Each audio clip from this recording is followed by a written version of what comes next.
నొప్పి మాయం, సర్జరీ దూరం, ఆపరేషన్ లేకుండా మోకాళ్ల నొప్పులకు ఆధునిక చికిత్స ప్రాణ పెయిన్ క్లినిక్. పోలీస్ అనగానే సాధారణంగా బూతులు మాట్లాడతారని, ఒక రఫ్గా ఉంటారని, చూపే ఒక కాఠిన్యంగా ఉంటుందని, ఇటువంటి భావాలున్న ప్రజలకి మీలాంటి వాళ్ళు రావడం అంటే మీలాంటి వాళ్ళు కానీ రామ్మూర్తి గారు కానీ చాలామంది కనిపిస్తుంటారు. అక్కడ ముద్దుగుబ్బ ఇన్స్పెక్టర్ గారు ఇటువంటి కొంతమంది ఉన్నారు. అంటే ఒక 10% కనిపిస్తుంటారు. వాళ్ళు ఎక్కడో మనసులో దాగుదంతా బయటకు వస్తుంటారు. వచ్చి సమాజానికి పోలీసు ఎంత సేవ చేస్తారో ఈ రకంగా అక్కడ కవిగా, కథ రచయితగా, మరికొంత మోటివేషన్ స్పీకర్గా పబ్లిక్ సర్వీస్ చేస్తుంటారు. పోలీసు అనగానే పెద్దతరం ఒక తిట్టాలనే రూల్ కాకుండా మంచితనంతో మాటలతో కూడా మార్చచ్చు అని నిరూపిస్తున్నారు మీరు కొంతమంది ఆఫీసర్లు. మీరు డిపార్ట్మెంట్కి వచ్చారు, ఎంటీఓగా హెడ్ కానిస్టేబుల్గా వచ్చి మోటార్ ఎంటీఓలోకి పనిచేసి తర్వాత సబ్ ఇన్స్పెక్టర్గా రిటైర్ అయిన తర్వాత ఇటువైపు రావాలి ఎందుకు అనుకున్నారు? అంటే మీ కుటుంబంలో ఎవరైనా కథా రచయితలు ఉన్నారా? లేదు మీకు పరిస్థితుల ప్రభావంతో మీరు చదువుకున్న మీ పెరిగిన వాతావరణంలో ఇందులో ఈ డిపార్ట్మెంట్ నుండి మనసులోకి కదిలించే కథలు రాసే దీంట్లోకి రావాలనుకున్నారా? ఈ ప్రశ్నలకు సమాధానం చెప్పే ముందు దాస్ గారి కుటుంబ నేపథ్యం, పోలీస్ డిపార్ట్మెంట్లో రావాలంటే బై ఛాన్సా బై చాయిసా? చిన్నప్పుడు ఒక చిన్న నేపథ్యం చెప్తా అందుకు రావడానికి. అట్లా మొదలేవి కలగనలేదు పోలీసులకు రావాలని. ఎలా జరిగింది అంటే, మా నాన్నగారు ఆనాడు అంటే దాదాపు నేను ఫ్లాష్ బ్యాక్ 50 సంవత్సరాల క్రితం, అర్ధ శతాబ్దం క్రితం ఏం జరుగుతుంది, మా నాన్నగారు చిన్నగా తెలంగాణ ఏరియాలో పాత పాలమూరు జిల్లా అంటే ఇప్పుడు నగర్ కర్నూలు జిల్లాలోని కొల్లాపూర్ మా నేటివ్ ప్లేస్ మాది. అయితే అక్కడ మా నాన్నగారు చిన్న కానిగిబడి టీచర్, అంటే చిన్నపిల్లలకు పాఠాలు చెప్పేటువంటి టీచర్. అప్పుడంతా ఉర్దూ ప్రాబల్యం, అలాంటి తెలుగు మీద మక్కువతో నాన్నగారు అందరికీ చిన్నప్పుడు చేసి అది తొలితరం అప్పుడు వస్తున్నది. అలా అందరికీ ఆ తెలుగులో పాఠాలు చెప్పి నాన్న స్కూల్కి అందించేవారు, హై స్కూల్కి అలా. అయితే నాన్నగారు ప్రైవేట్ టీచర్గా అంటే కానిగిబడి అనేవాళ్ళు తెలంగాణలో, అట్లా టీచర్గా ఉంటూ అందరినీ చేస్తుంటే నాకు అనిపించింది, నాన్నకు ఒక డ్రీమ్ ఉండే, నాలాగే నా కొడుకు కూడా ఒక టీచర్గా రాణించాలి, అది ప్రభుత్వ ఉద్యోగి కావాలని. అయితే నేను ఆ నాన్న కష్టాలు స్వయంగా చూసిన.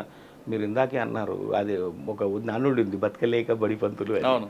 అయితే నాన్నగారు నెలంతా చెప్తే పిల్లలకు ₹1 ఇచ్చేవాళ్ళు ఒక్కో స్టూడెంట్. చిన్నప్పుడు నేను అది చూసేవాడిని. ఇంట్లో చాలా కష్టంగా నడుస్తున్న మా కుటుంబం. మా అమ్మ కూలి పనికి వెళ్ళేది, అంత కష్టంగా నడుస్తున్నది నాకు. అయితే ఆ సన్నివేశం నేను కళ్ళారా చూసిన, చాలా ఇబ్బందులు ఎదుర్కొన్నాం. అటువంటి పరిస్థితి నాకు ఏమనిపించింది అంటే, ఒక బలమైనటువంటి ముద్రపడ్డది ఏంటంటే, ఖచ్చితంగా ఇక్కడ మాత్రం ఈ ఉద్యోగం చేయొద్దు, ఎక్కడో వెళ్ళిపోవాలి ఇక్కడి నుంచి, సిటీకి వెళ్ళి ఏదైనా చేద్దాం, అది పోలీస్ అని ఇంకా కలగలేదు, హైదరాబాద్ వెళ్ళిపోవాలి, చదువుకుని అక్కడ వెళ్ళాలని. సో అలా నా కళ నెరవేర్చుకునే అవకాశం నాకు వస్తుందో లేదో నాకు తెలియదు, కానీ మొత్తం మీద ఏంటంటే అక్కడ ఉన్న ప్రాథమిక విద్య, హై స్కూల్ విద్య, ఇంటర్మీడియట్ వరకు అక్కడ చదువుకొని నేను ఇక్కడ హైదరాబాద్ వచ్చి మళ్ళీ ఇక్కడ ఉండడానికి స్థావరం కావాలి, హైదరాబాద్లో కష్టం చాలా బ్రతకడం. అయితే అలాంటి పరిస్థితులలో నాకు భోజనానికి గెలవాలంటే ఒక హాస్టల్, అది బాయ్స్ టౌన్ అని ఓల్డ్ సిటీ జానుమాల ఉందండి, క్రైస్తవ మిషనరీ స్కూల్ అది.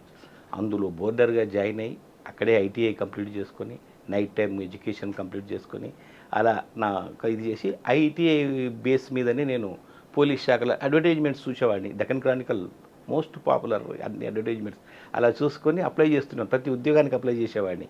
అలా పోలీసు దాంట్లో పడ్డది, రవాణా సంస్థలో పడ్డది, నేను అప్లై చేశాను. సో ఇంటర్వ్యూకి వెళ్ళాను, సెలెక్ట్ అయ్యాను. ఇది వెరీ న్యాచురల్గా జరిగిపోయిన నాకు చాలా సంతోషం వేసింది. ఎందుకంటే స్వయంగా నా స్వశక్తితో ఇక్కడికి వచ్చి ఒక హాస్టల్లో ఉంటూ చదువుకొని ఉద్యోగం సంపాదించుకున్నాను, చాలా ఆనందంగా. అయితే అక్కడికి వచ్చిన తర్వాత పోలీసు ఉద్యోగంలో చేరిన తర్వాత ఉద్యోగరీత్యా సమయం ఉండదు, జనరల్గా మాకు ఒత్తిడి ఉద్యోగం, పోలీస్ శాఖ తెలిసింది. సో అలాంటి పరిస్థితుల్లో నాకు మాత్రం ఆ రచన అనేది ఎందుకు ఇష్టం అంటే, చిన్నప్పుడు ఒక సంఘటన జరిగింది, దానికి ఒక నేపథ్యం ఉంది. మా నాన్నగారు టీచర్గా ఉన్నప్పుడు ఆ ఊర్లో తన శిష్యుడు సుబ్రహ్మణ్యం అని, రంగినేని సుబ్రహ్మణ్యం అని ఒక శిష్యుడు అప్పుడు బాగా కవిత పుస్తకం రాసినది, కవితా సంపుటి తీసుకొచ్చి దానికి నారాయణ రెడ్డి గారిని హైదరాబాద్ నుంచి, డాక్టర్ సి నారాయణ రెడ్డి గారిని హైదరాబాద్ నుంచి పిలిపించి కొల్లాపూర్లో ఆ పుస్తక ఆవిష్కరణ చేశారు. ఆ సందర్భంగా అతను ఏం చేశాడంటే, మా నాన్నగారిని పిలిచి ఆ వేదిక నుంచి సత్కరించాడు, కొత్త బట్టలు పెట్టి చేస్తే నాన్న సంబరం ఎంత అంటే, ఇంటికి వచ్చిన తర్వాత అది కల్లారా చూసిన నేను ఆనందం. నారాయణ రెడ్డి లాంటి వ్యక్తి నన్ను సన్మానించాడు, నా జన్మ ధన్యమైంది, అలా ఉండాలి శిష్యులు అంటే. శిష్యులంటే మహా పొంగిపోయాడు నాన్న.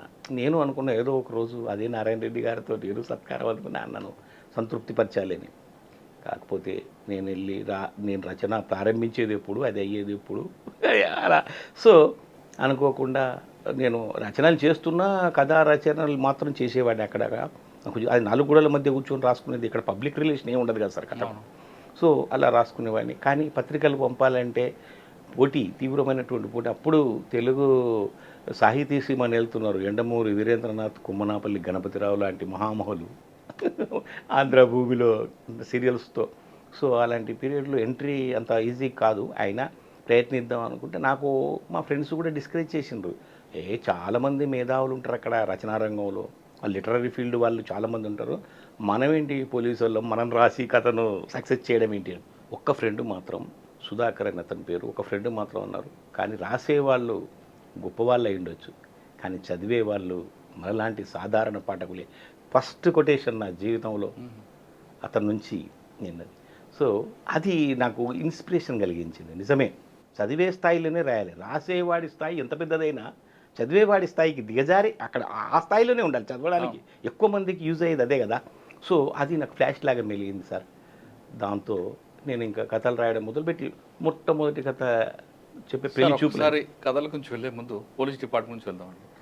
పోలీస్ డిపార్ట్మెంట్లో మీరు మోటార్ ట్రాన్స్పోర్ట్ డిపార్ట్మెంట్లో పనిచేస్తారు. అవును. మోటార్ ట్రాన్స్పోర్ట్ డిపార్ట్మెంట్ అంటే ఒక అపవాదు. అక్కడ రకరకాల వ్యక్తులు ఉంటారు. స్పేర్ పార్ట్లు మోసం చేయొచ్చని, లేదా ఆయిల్ డీజిల్ చేయొచ్చని, ఇంకా రకరకాల ఉంటుంటాయి. అవన్నీ వాస్తవాలు అంటారా? ఏంటంటే బాహ్య ప్రపంచానికి ఏం కనిపిస్తుందో తెలియదు, కానీ ఎక్కడైనా, అంటే ఇక్కడే కాదు, ఎక్కడైనా ఏ డిపార్ట్మెంట్లో అయినా చిన్న చిన్న పొరపాట్లు జరిగితే జరిగిండొచ్చు. కానీ దాన్ని భూతద్దంలో పెట్టి చూసేది మాత్రం పోలీసులని. ఎందుకు అని అంటే మిగతా అన్ని డిపార్ట్మెంట్ల సింగిల్ కన్నుతో ఒక వ్యక్తి 2 కళ్ళతో చూసుకుంటారు, కానీ వేల కళ్ళు అబ్జర్వ్ చేస్తుంటాయి. ఇక్కడ చాలా జాగ్రత్తగా ఉండాల్సినటువంటి డిపార్ట్మెంట్ పబ్లిక్ రిలేషన్ కాబట్టి డెఫినెట్గా మేబీ అక్కడెక్కడెక్కడ జరిగిండొచ్చు, కానీ మొత్తం డిపార్ట్మెంట్ అంటే నిజాయితీ పరులు, నీతిమంతులు, పోలీస్ డిపార్ట్మెంట్ ఎక్కడో కనిపిస్తుంది. ఓకే, అయితే క్షేత్రస్థాయిలో ఎక్కడ జరిగినా క్షేత్రస్థాయిలో ఎక్కడికక్కడ రెక్టిఫై చేసేవాళ్ళు ఏదైనా. ఓకే, లా అండ్ ఆర్డర్తో కంపేర్ చేసుకుంటే మోటార్ డిపార్ట్మెంట్లో ఏం రాదు అని, కానీ ఈ విధంగా కరప్షన్ ఉంటుంది. స్పేర్ పార్ట్లు మార్చొచ్చు, స్పేర్ పార్ట్ తక్కువ రేట్లో కొనొచ్చు అని, లేదా మీకు ఒక బ్రాండెడ్ ఉన్నా సరే మీరు కోటిలో కొన్న దగ్గర రామ్ కోటిలో తక్కువ కొటేషన్ తీసుకొచ్చి కొనడం కానీ.